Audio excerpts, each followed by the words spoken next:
Bien o no, capas y capos. Bienvenidos a Capas y Capos Podcast. Sexto episodio.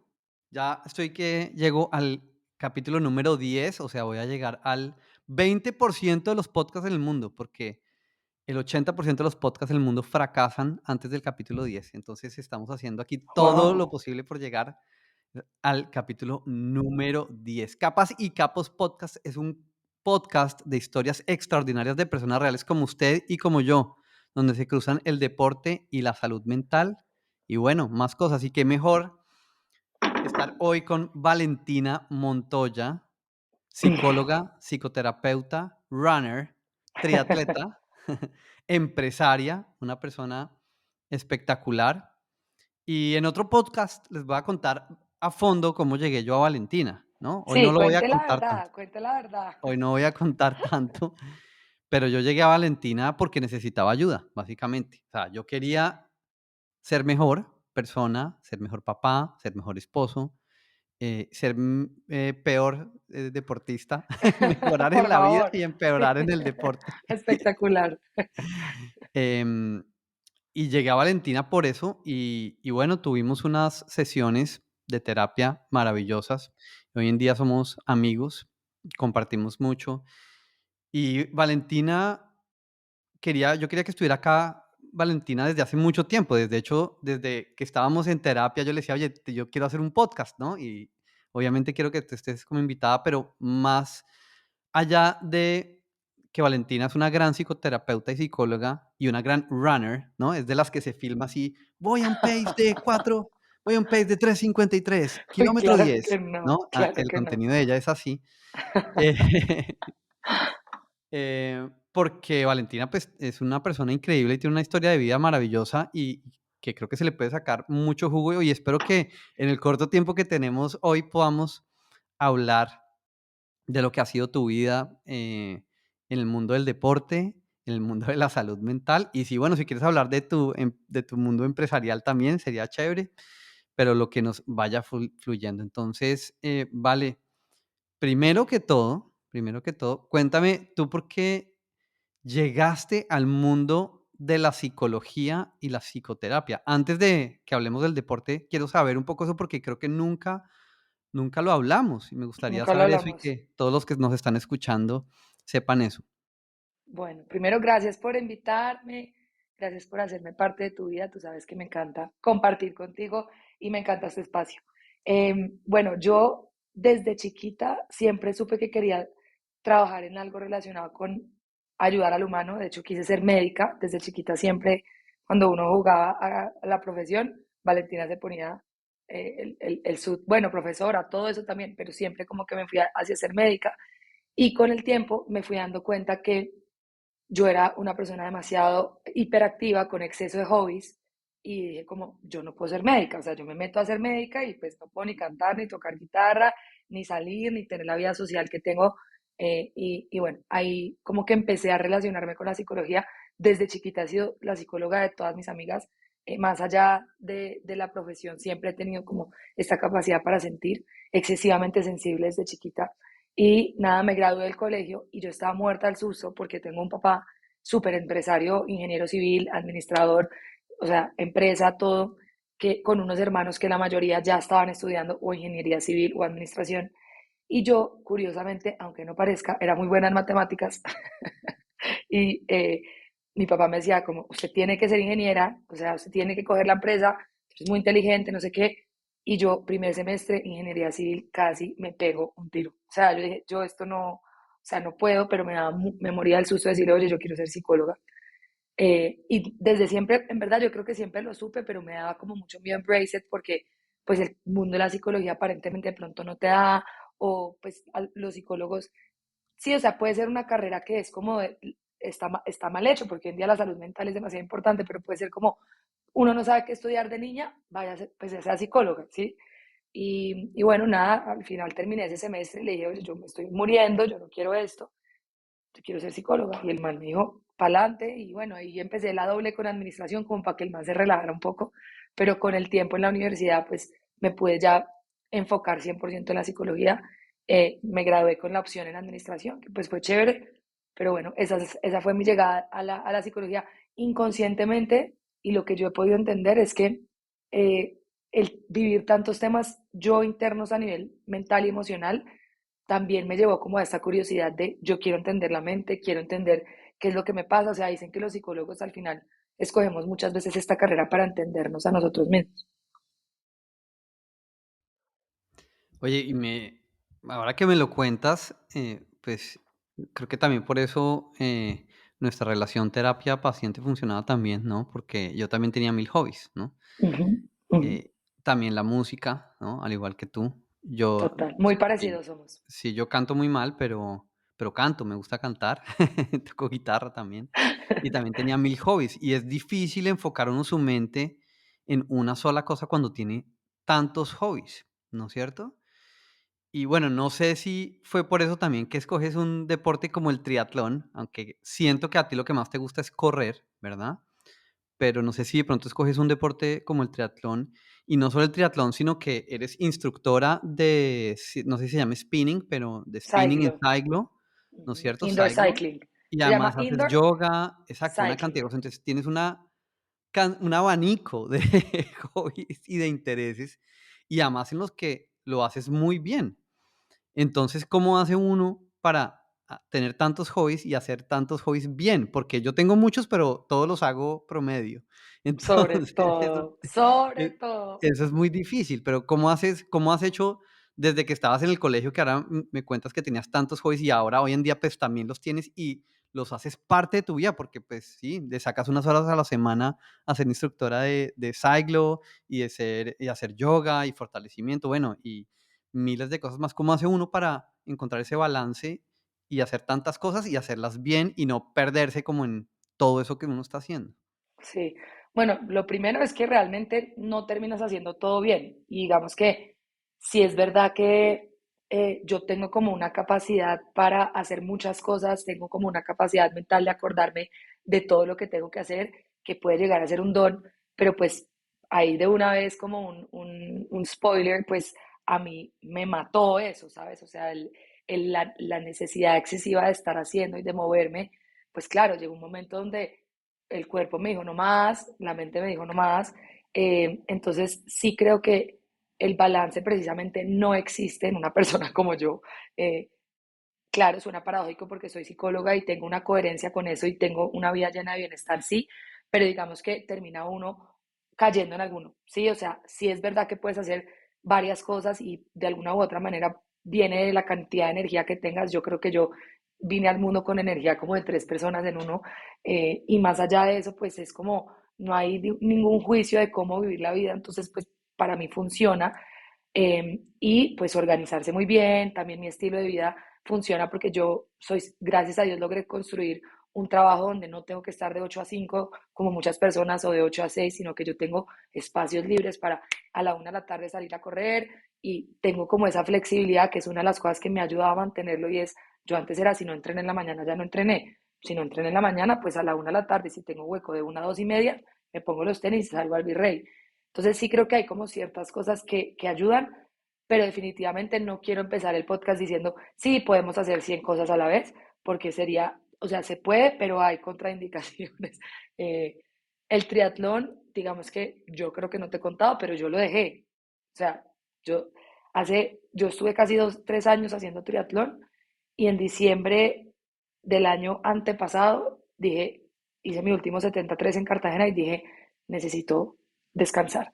Y desde ahí me quedé solo corriendo. No es como que lo dejé y ahora solo hago yoga, no, yo necesito alto rendimiento, pero definitivamente, pues no sé, seguramente volveré en algún momento a hacer una carrera, pero por lo mismo que tú dices, era demasiado excesivo el levantarme temprano, correr, trabajar, en la noche nadar, al otro día bicicleta, dictar clases, fortalecimiento. O sea, como que se me convirtió en un tema de necesito encontrar un poquito más de balance.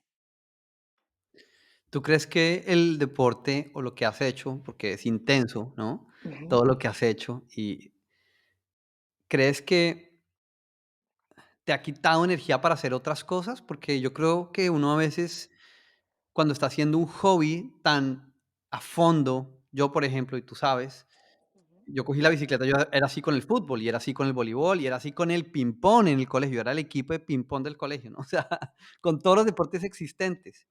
Entonces, iba tan a fondo en cada deporte que, claro, me dan un bienestar mental, me ayudan, me suben la dopamina, ¿no? Me ponen feliz, me dan energía para el día, pero a veces me llevan al extremo que entonces ahora durante el resto del día me la paso pensando es en ciclismo, ¿no? Entonces, ¿cuál es la próxima carrera que voy a hacer y cómo es el entrenamiento y qué voy a comer y la próxima bicicleta y a dónde me voy a ir a pasear en bicicleta y hacen que no me pueda concentrar en lo que me tengo que concentrar durante el día, ¿no es cierto? Total, ¿Cómo sí. cómo has hecho tú para manejar eso? Si lo has logrado hacer, o Ujú. cómo lo ves tú desde el lado de la terapia, de como una persona que está tan metida en un deporte como hobby, no como profesional, como hobby. Bueno, pero es que como hobby a nivel Andrés Cuellar, eso es nivel profesional, No, casi. No, mentiras. claramente no, pero lo que sí es interesante es que ciclistas como yo, que somos amateurs, aficionados, entrenamos tanto que a veces uno dice: "Oiga, ¿para qué tanta disciplina?". Y Sí, después no soy profesional, de acuerdo. exacto, ¿para qué tanta disciplina si no soy profesional? Y además que esa disciplina me haga que mi mente esté solo pensando en eso y no en las otras cosas que son mucho más importantes en mi vida que la bicicleta. Claro.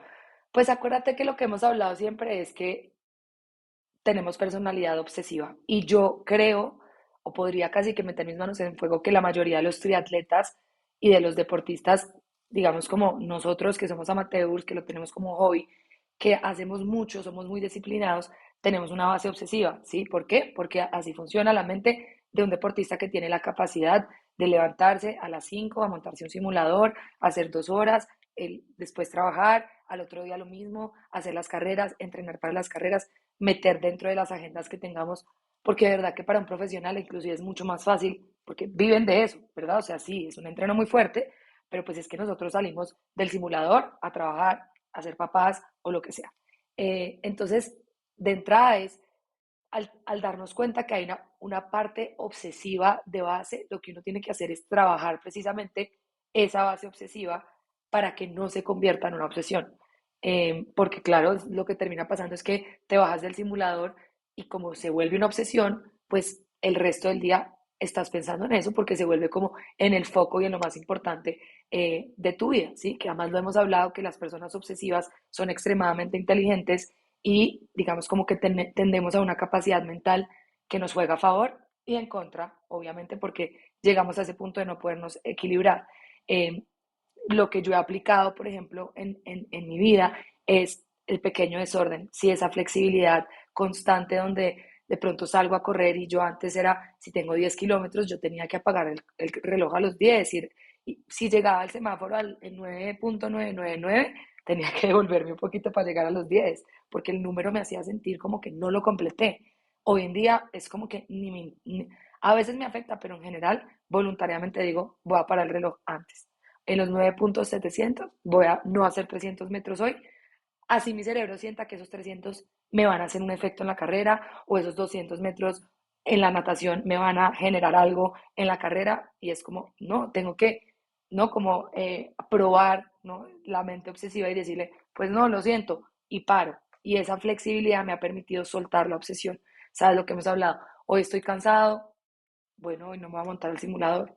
Pucha, eso para una mente obsesiva que tiene los entrenos, que ya sabe cuándo es la carrera, que sabe que este entreno tenía unos intervalos de tanto, es como, es muy duro. Inclusive enfermarnos a nosotros los deportistas es muy duro porque uno le toca quedarse en la cama y no es una excusa suficiente para no montarse al simulador o para no salir a correr. Entonces creo que ese exponerse a la flexibilidad también tiene la capacidad de aplazar los pensamientos y la mente como mañana hablamos de esto o en la noche hablamos de esto, ahorita me voy a enfocar en ser papá o me voy a enfocar en la reunión que tengo, voluntariamente haciéndolo, porque no es fácil, no es como que lo logres, es algo que tienes que entrenar, es un entrenamiento mental, literal. En el año, creo que fue el 2020, del año de la Ujú, pandemia, yo empecé a montar bicicleta en el 2014. ujú, Y ese primer año, pues, fue como enamorarme de la bicicleta y yo me enamoré en 2 días. La compré y al otro día ya estaba obsesionado con la bicicleta. ujú. ¿Así se enamora también de las mujeres o qué? Sí, pues, 2 días. de mi esposa actual sí, y ya llevamos 10 años. Ah, Entonces, súper, no, esas relaciones son a largo plazo, me a encanta. largo plazo, son a largo plazo e intensas. Entonces me pasó eso. Yo cogí la bicicleta y de una, pero me acuerdo en el año 2020 yo siempre venía, no, entonces este año tengo que hacer 12.000 kilómetros, este año tengo que hacer 15.000. Y en el 2020 yo me había puesto la meta de hacer 12.000 kilómetros. Y en diciembre, no sé si fue el 2020 o el 2021, bueno, no recuerdo exactamente, pero me faltaban 90 kilómetros el 30 de diciembre para cumplir la meta de los 12.000 kilómetros. Y yo Wow, decía: "No, yo tengo que salir mañana, o sea, tengo que salir a cumplir la meta". Y Silvi me dice: qué "Pero locura. ¿por qué lo tienes que hacer?". Y yo dice: "Pero es que eso es importante para mí". Y claro, salí, hice los 90 y mira, ¿cómo será que salí el 30 y el 31? Entonces dije: "Bueno, si pues estamos con toda la familia, mis suegros, mis cuñadas", ¿no? Y yo saliendo a montar bicicleta. Afortunadamente, mi concuñado también monta bicicleta, entonces ahí entre los 2 nos ayudamos. Se sabotean. Exactamente. Entonces yo dije: "Bueno, si hago 50 hoy, 50 mañana, ahí cumplo 100 y tengo 10 de sobra por si acaso". Salí un día, entonces hice como 60 kilómetros y el Wahoo no me cogió 30 kilómetros. Dije: "No, entonces mañana tengo que", pero una obsesión por cumplir los 200.000 kilómetros. Y claro, obviamente mi esposa me dice y me pregunta, y tiene toda la razón de preguntarme, pero por qué es tan importante para ti hacer 12.000 kilómetros? Además, en una aplicación que se llama Strava, ¿no? Que ¿a quién le importa si yo cumplí o no cumplí los 12.000 kilómetros? El único que se va a dar cuenta soy yo. Nadie más se va a poner, pues metámonos a ver si Andrés Cuellar hizo los 12.000 kilómetros. Nadie se va a meter a mirar si los cumplió o no los cumplió. Entonces, a partir de ese año, del año siguiente, yo dije, bueno, no, no, mentira. Pasó un año que me puse una meta, la volví a cumplir. Y el año pasado, que fue el año que fui a Transcordilleras, yo dije, yo no me voy a poner meta de kilómetros. Ya Me no, encanta. no me voy a poner. Y mira, el año pasado, el 2024 fue el año que menos kilómetros hice en la bicicleta en los últimos 8 años. Wow, me encanta. Desde que mi hija, bueno, de los últimos 6 años, desde que mi hija nació, que ese año fue el que menos kilómetros hice, pero fue el año que más experiencias en la bicicleta tuve. O sea, menos kilómetros, pero absolutamente espectacular. Corrí tras cordilleras, ¿no? La terminé. Subí al Alto del Sifón, espectacular. Monté bicicleta en Mallorca, monté bicicleta en el sur de Francia. Bueno, ahora que estoy viviendo en Dinamarca, estoy conociendo unos sitios espectaculares y no llegué, creo que no llegué ni a los 10.000 kilómetros, cuando yo siempre quería como hacer 12.000, 13.000, y pasé feliz y estuve feliz y fue espectacular. Y creo que a veces soltar eso que tú dices, como esa obsesión por ser un poquito más flexibles. No tengo que cumplir el entrenamiento a la perfección y tengo que hacer toda la perfección en algo que es un hobby, me va a dar también salud mental. Y esa Total. expectativa de no cumplir kilómetros, sino cumplir experiencias, pues para mí Uf. fue increíble y la verdad fue mi mejor año sobre la bicicleta. Y también fue en rendimiento, también fue el mejor. Y no tuve Mira, es que entrenador, no tuve se quita entrenador, la no tuve. presión, quitas la presión yo me acuerdo, yo no sé si tú te acuerdas una vez que hablamos, que yo te decía como que las carreras que hicieras te enfocaras en la experiencia de a quién tengo al lado, ¿verdad? Cómo está el clima, cómo está mi cuerpo, cómo se siente el sudor en mi cuerpo, qué tan rico es este bocadillo que me estoy comiendo, cómo está el sonido de los pájaros mientras subo esta subida, porque en verdad es como si yo llevo, a ver, generalmente el objetivo principal de una persona obsesiva es el tiempo, ¿sí? O sea, llegar, cuánto hice, completar. Y eso nos aleja por completo de la experiencia, que es el momento en el que estás haciendo la carrera. Por ende, inclusive se vuelve hasta tedioso cuando uno le toca salir a entrenar, porque uno no siente que va a disfrutar, uno siente que va a cumplir. Entonces, se vuelve un deber que, claro, ya cuando arrancas, pues listo, ya estás pasando bueno.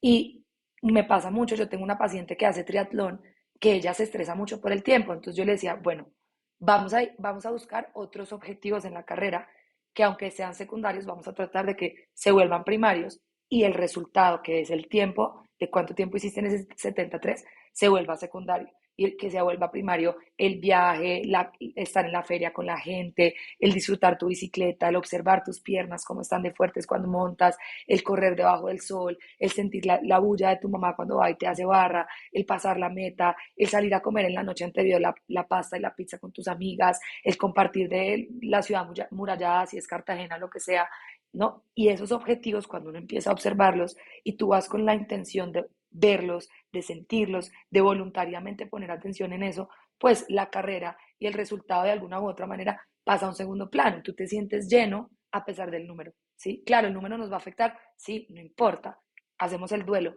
pero en experiencia emocional, que es lo que realmente sostiene al humano, sientes que hay un macro en otras cosas que no es cuánto hice, cuántos números hice, que también lo hablábamos cuando me decías como, me tengo que leer 12 libros al mes, o 12 libros, no, 12 libros al año, era, no me acuerdo. Sí, al año. Y es como, es lo mismo, es como, ¿cómo hago para disfrutarme el libro si yo lo que estoy haciendo es haciendo que esto haga parte de una pila? ¿Sí? Entonces, tengo que subrayar todo, entonces se vuelve una carga emocional, entonces yo no me puedo sentar a disfrutar lo que estoy leyendo porque todo el tiempo hay una carga detrás de ver, de control, de terminar, de subrayar, de que no se me quede nada por fuera. Y pues al final el libro ya no se vuelve un aprendizaje, algo que pues siempre va a haber aprendizaje, pero no se vuelve algo que realmente nutre tu ser, sino parte de una meta del ego, ¿sí? Que al final termina siendo, obvio, también hay parte de metas del amor, del ser, yo no estoy diciendo que lo que hacemos no, pero en gran parte el ego es el que se mete ahí y te dice, bueno, ¿qué hubo? ¿No? O sea, ¿cómo vamos este año? Y date cuenta que tu peor año en kilómetros fue el mejor en rendimiento, en salud, en experiencias, en conexión contigo mismo, en disfrutar, o sea, como que tú te acuerdas de ese año y dices, qué chimba. Sí, total. Y además ayuda mucho a la salud mental, ayuda mucho a la mente porque como te desprendes de esa expectativa, ¿no? De que tienes que lograr un número, que tienes que lograr esta posición en tal carrera o este tiempo o lo que sea, te ayuda muchísimo a bajar ese nivel de ansiedad en un lugar donde no debe haber ansiedad. De acuerdo. Uno no le debe dar ansiedad salir a correr, ¿no? Porque tiene que lograr tal tiempo en la maratón de Chicago. Al único que le importa es a uno. ¿A quién más le importa si fue a la maratón de Chicago y hizo 3 segundos menos o 3 segundos más? ¿No? A Mm, nadie más.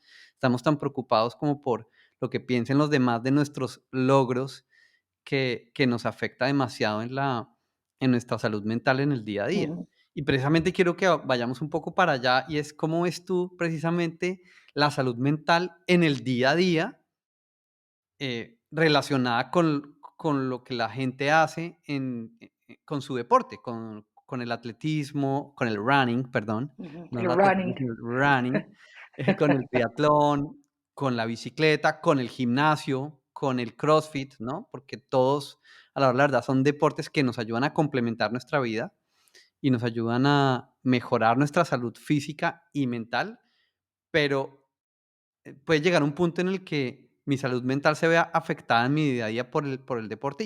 ¿Y cómo lo ves tú y qué herramientas tienes tú como para durante el día a día mejorar mi salud mental cuando yo ya no estoy haciendo deporte? Ujú, ok.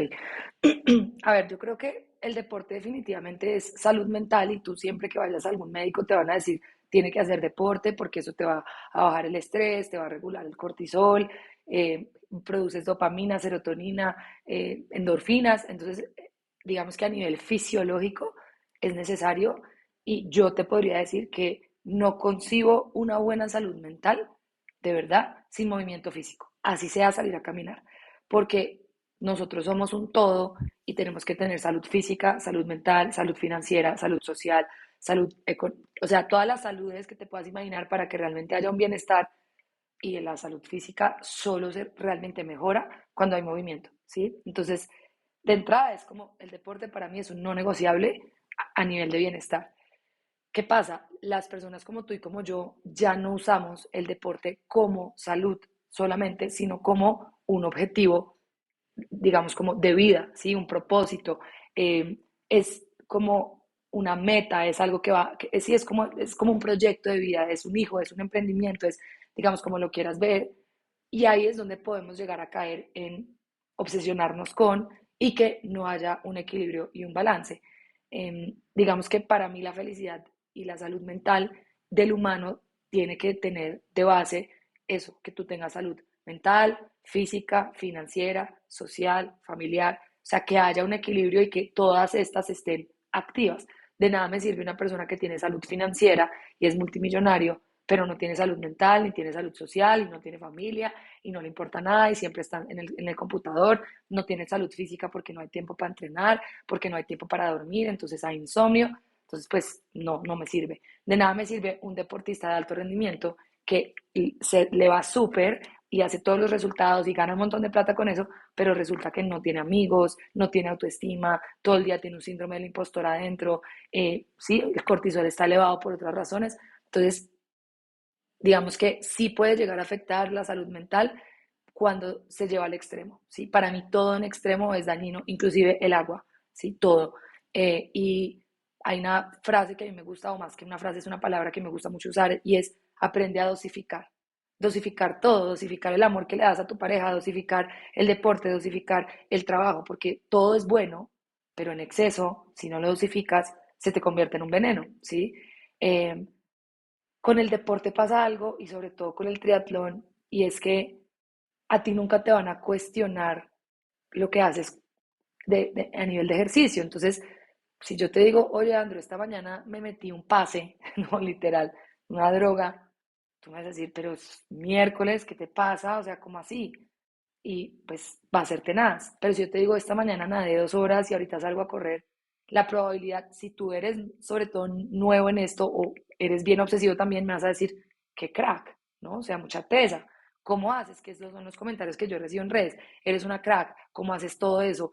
No sé cómo lo logras, metes demasiado. Mi papá me alude todo el día. Yo no conozco una persona como tú que tenga la capacidad de hacer tantas cosas como tú y de meter tantas. Es como, sí, ese es mi trastorno mental. O sea, no es solo mi don, es precisamente en lo que yo tengo que trabajar. Entonces, en el deporte es difícil porque cuestionar el deporte al ser algo que a nivel cultural hace parte de la salud y es algo que tú vas a honrar porque además uno siempre va a admirar a los futbolistas y a los ciclistas. Y si tú haces parte de eso, pues siempre vas a ser admirado. Pero lo mismo, o sea, un futbolista puede parecer el más teso y tú no sabes si el man llega a su casa a tener pensamientos suicidas. O sea, no sabemos. Entonces, sí es como, para mí, el deporte a nivel de triatlón, por ejemplo, se convirtió en una droga y yo estoy 99% segura que las personas que hacen triatlón están escapando de sí mismos, ¿sí? Entonces, están escapando de sí mismos de alguna manera. Ahora, si tú me dices, hace triatlón de una manera sana, realmente organiza sus entrenamientos para que pueda descansar bien, es un caso que yo tendría que analizar de cerca. Yo te digo, espectacular, quiero tomarlo en cuenta para ver yo también cómo lo haría, ¿sí? Pero en la gran medida, el exceso de ejercicio es un escape y es una droga porque además es dopamina y adrenalina y tú sabes que con la dopamina y la adrenalina se baja la serotonina, a más dopamina, menos producción de serotonina, que es la felicidad real, donde me siento en calma, balanceado, equilibrado. La dopamina es la que me hace sentir como esa sensación de bienestar aparente, de placer, de agitación. Cuando se me acaba la dopamina, no tengo serotonina con que combatir ese bajón, porque no la he producido, necesito más dopamina para subsistir. Necesito más deporte, necesito más carreras, necesito más horas. Yo me acuerdo que yo salía a montar bicicleta los sábados y era igual de obsesiva, era como, yo tengo que completar, no sé, 100 kilómetros a la semana, que para mi mujer era un montón. No, que 400 kilómetros a la semana, no 100, 400. El fin de semana sí o sí tenía que ser mínimo de 100, mínimo. Y yo me acuerdo que uno llega el sábado, vuelto nada a la casa, el cuerpo está cascado, uno siente calor, sueño, y es adictiva esa sensación.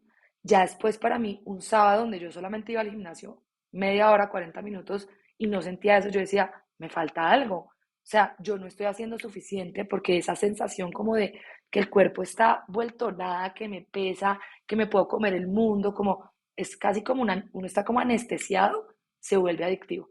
Entonces, soltar esos estados físicos cuando tú estás teniendo dificultades para conseguirlos en soledad, en tu día a día, yendo a trabajar, en tu amor propio, pues es muy difícil de quitar.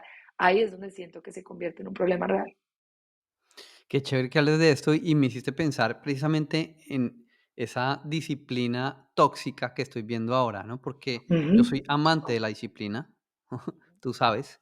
Creo que la ujú, disciplina es lo que lo lleva a uno a, pues, a tener una vida chévere, ¿no es cierto? de acuerdo. Y yo soy muy disciplinado con mi contenido del ciclista promedio, ¿no? Y súper disciplinado y lo tengo súper organizado y nada es aleatorio, todo es pensado, todo tiene un sistema. Ahora con este podcast estoy súper disciplinado, con mi trabajo, etcétera. Pero también estoy viendo ahora una disciplina tóxica y es como que tengo que hacer de todo, ¿no?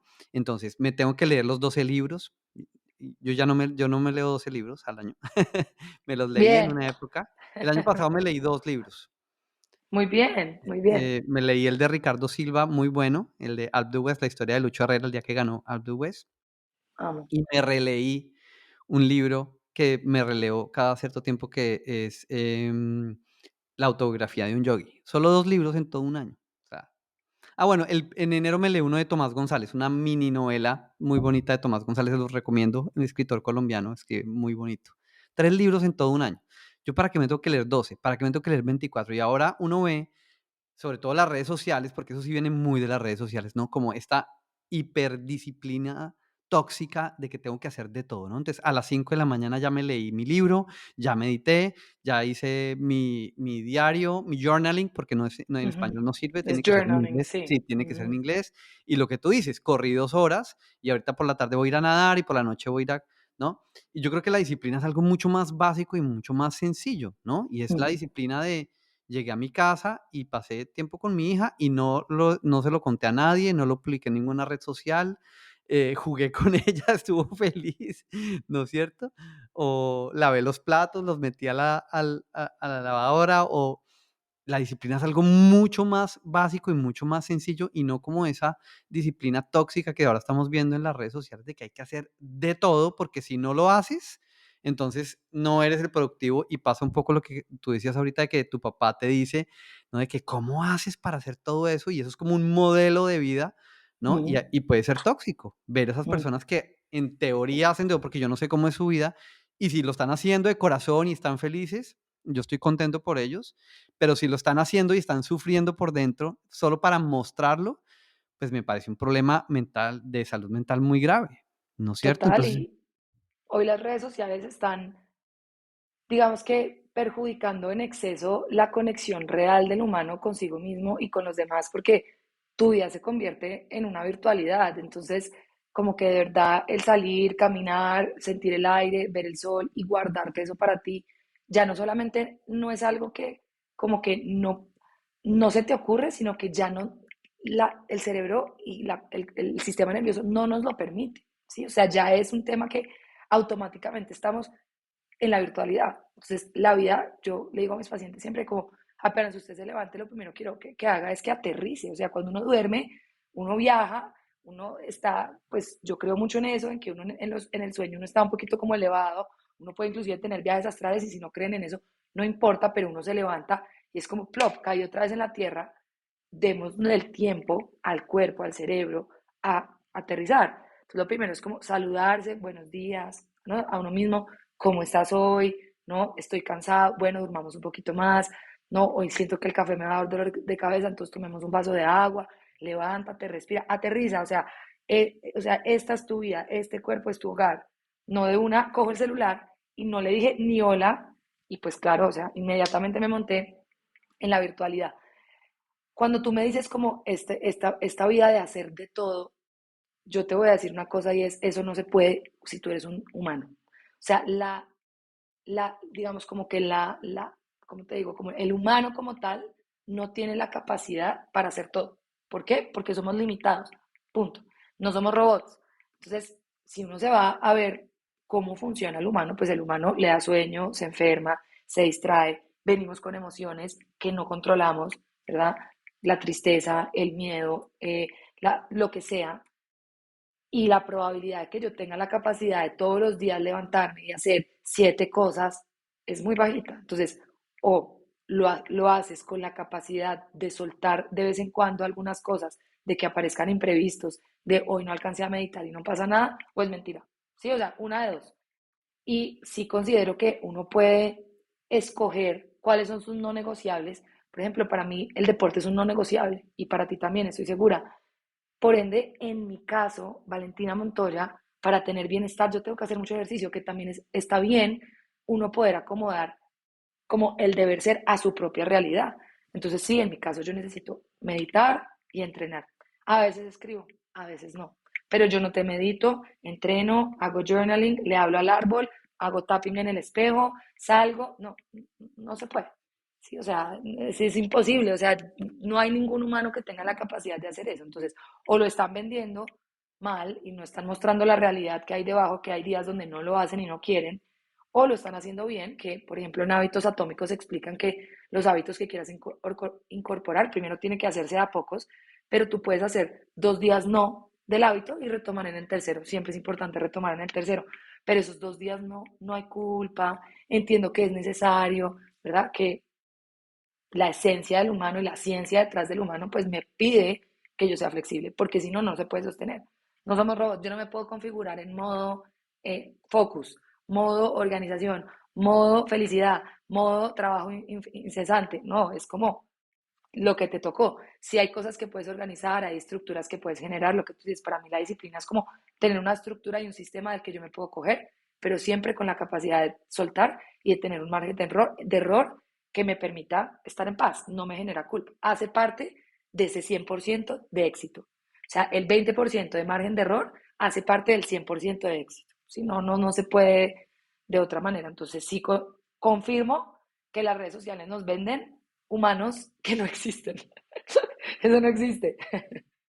Sí, total. Creo que debe haber uno o dos por ahí, que de verdad sí, pero es el De 0.001% acuerdo, de la población, ¿no es de cierto? acuerdo. Y Sí, o hablando de sea, redes sociales, de acuerdo. precisamente hace un tiempo, y yo te lo compartí, hice una pregunta en mi cuenta de Instagram de Ciclista Promedio.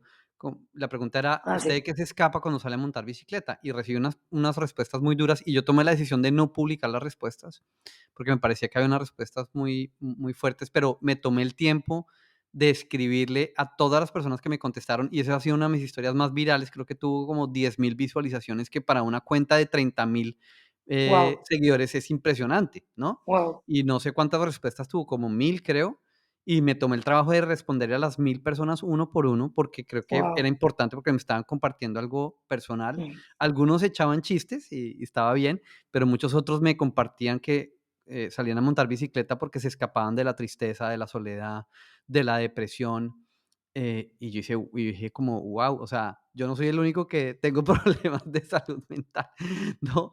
Eh, que obviamente hago mi mayor esfuerzo por ser feliz, ¿no? Y ser el mejor esposo, el mejor papá, y doy lo máximo de mí para hacerlo todos los días. Pero hay mucha gente sufriendo, es la verdad. Hay mucha gente sufriendo y uno no sabe, y me han contado unas historias increíbles. Un gran amigo de hace muchos años me escribió como: "Oiga, la bicicleta a mí me salvó la vida", o sea, literalmente me la salvó, ¿no es cierto? Entonces, sí creo que hay un problema de salud mental muy grave, más que ahora es más visible, también eso es verdad. Antes la gente no hablaba de eso, mi abuelo no le contaba a nadie si estaba mm, triste o no. Yo nunca me enteraré si mi abuelo estuvo triste o no estuvo triste, o se deprimió. Yo solo veía que era una persona fuerte y que tenía que velar por la familia, ¿no?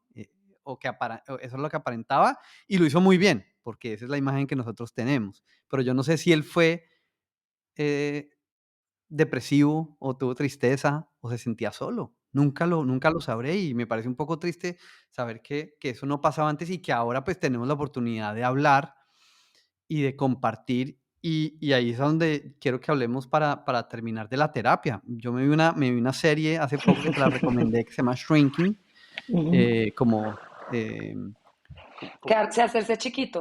sí, no, shrinking porque el shrink es como el psiquiatra, ¿no? En inglés. Ah, ok, ya, ya, ya. Shrinking Ujú. es como ir al psiquiatra, Yendo al psiquiatra, así como yendo al yendo al psiquiatra. Y es una psiquiatra. serie Ujú, espectacular, si ustedes se la pueden ver en Apple TV, de verdad que es increíble, tiene un humor absolutamente increíble, y es una de esas series que, claro, tocan un tema sensible y duro, pero lo tocan de una forma en la que uno queda tranquilo, que uno queda, no es el drama así, mejor dicho, épico, no. Es una serie muy bonita, muy chévere, y me acordaba de las sesiones que yo tenía contigo cuando veía la serie, porque pues era parecido, uno decía: "Oiga, pues es ujú. que mi vida es muy parecida a la de mucha gente", ¿no? Total, Y total. mucha gente tiene los mismos problemas. Ahora, yo creo que todavía satanizamos mucho ir a terapia, ¿no? O tener un coach. No tiene que ser el terapeuta, o no tiene que ser el psicólogo clínico. El simple hecho de tener un coach, porque es que uno al amigo le puede contar. El tema es que el amigo lo quiere a uno, ¿no? Entonces, yo creo que sí es importante tener un terapeuta que sea una persona que no lo quiere a uno, es decir, que está un poco alejado de uno, y que uno está intercambiando. pues su dinero, esa persona no le está pagando a esa persona para que esa persona lo ayude a uno a descubrir cosas de uno que uno no ha querido aceptar. Ujú. Eso es para mí, ¿no? Ahora no sé si tú lo ves igual y un dato que también estuve mirando hace poco es que de cada 10 suicidios, 8 son de hombres, ¿no? Entonces, tú me dirás, las mujeres van mucho más a terapia, los hombres no.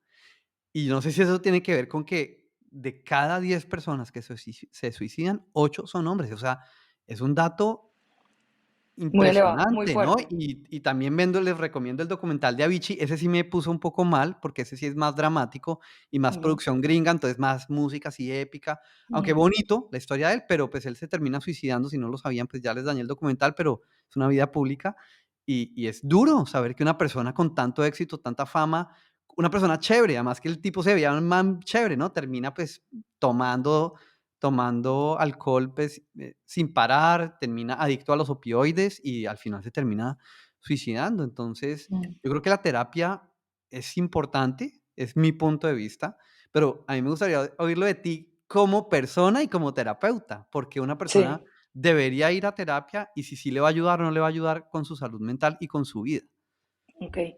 Bueno, como persona, pues ya sabes que mi historia de vida es, soy una psicóloga que ha sufrido de ataques de pánico, de ansiedad, de depresión, soy excesivamente sensible, entonces pues para mí gran parte de lo que me ha permitido entender a mis pacientes es que yo he estado ahí en carne y hueso y al día de hoy sigo siendo un ser humano que atraviesa la oscuridad y me encanta hacerlo porque yo creo que cada vez despierto más y cada vez estoy más resiliente y cada vez como que me siento menos conectada al mundo físico en el buen sentido de la palabra, como que cada vez entiendo que esa vida interior es más, pues como lo más importante y definitivamente como ser humano no habría, o sea, no podría estar donde estoy si no hubiera ido a terapia. O sea, no hubiera pasado porque, ¿qué pasa?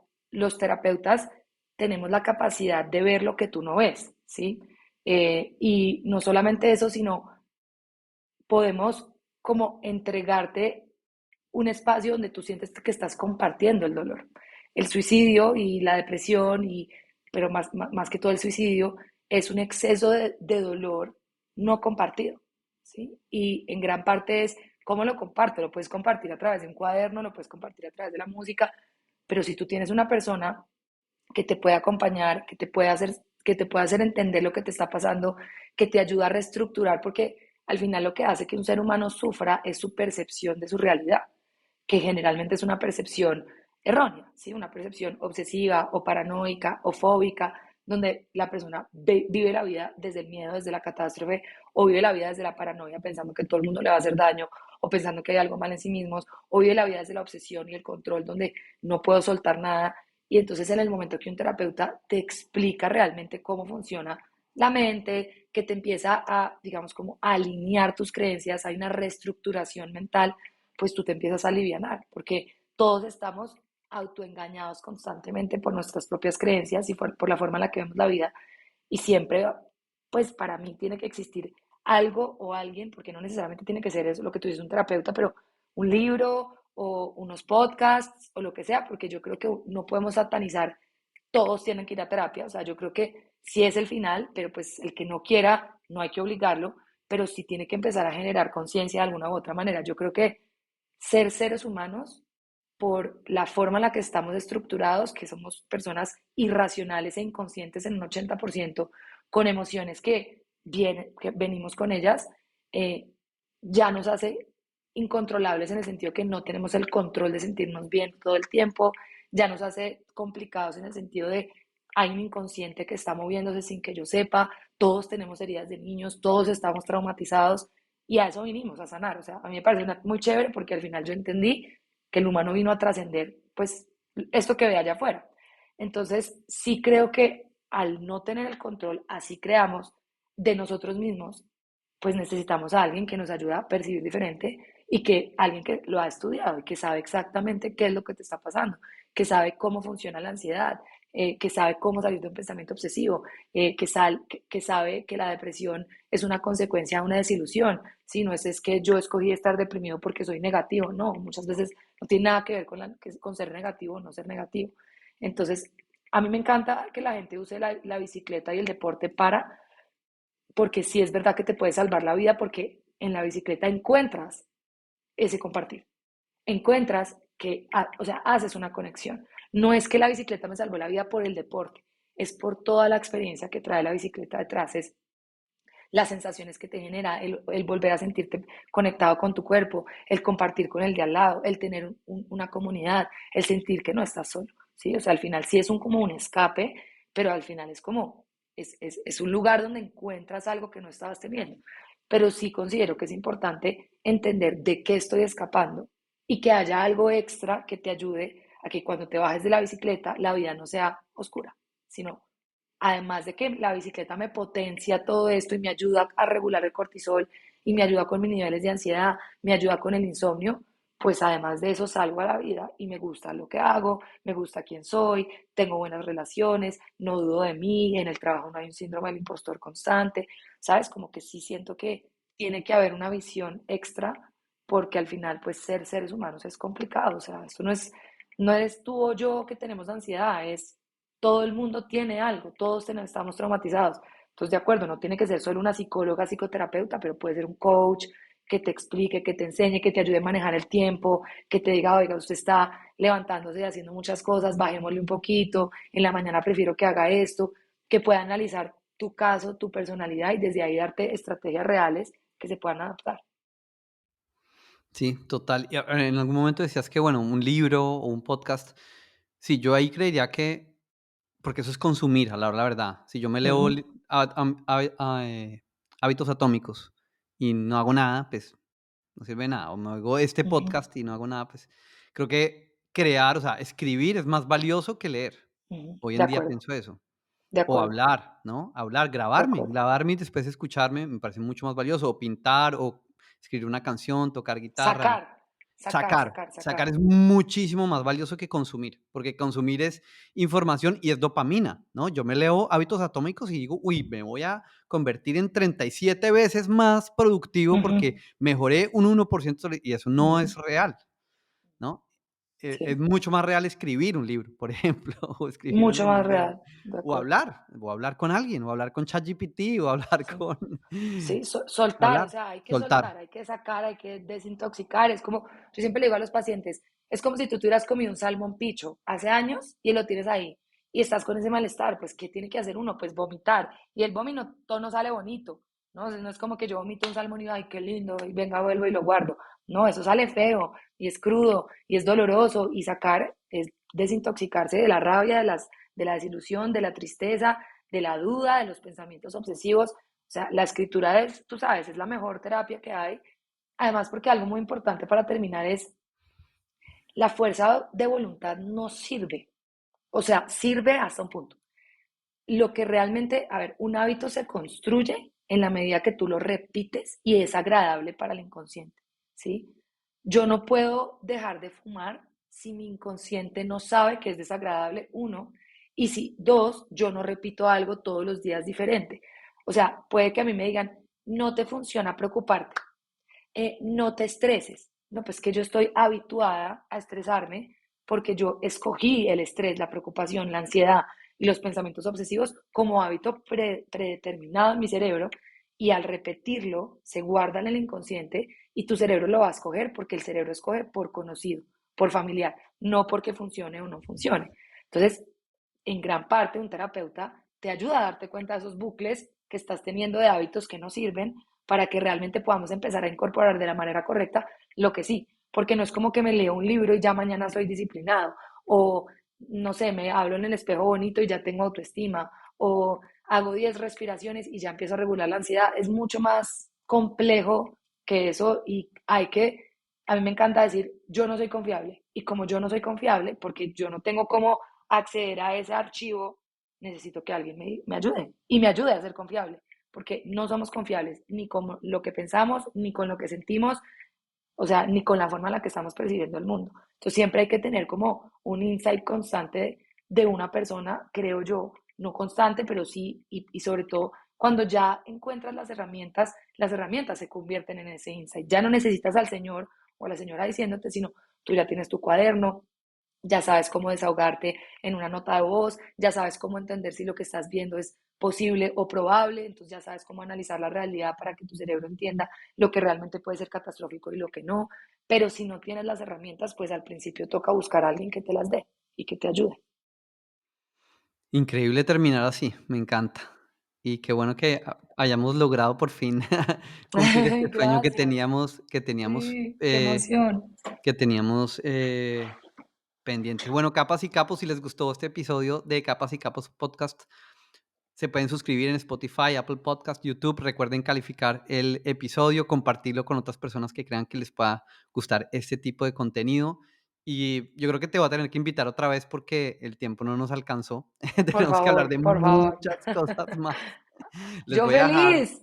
les voy a dejar el Instagram de Vale para que la sigan corriendo, ¿no? Cuando ella sale a correr, sigan sus, rutinas de ciclo y sigan sus mensajes, porque son de verdad muy, muy, muy valiosos.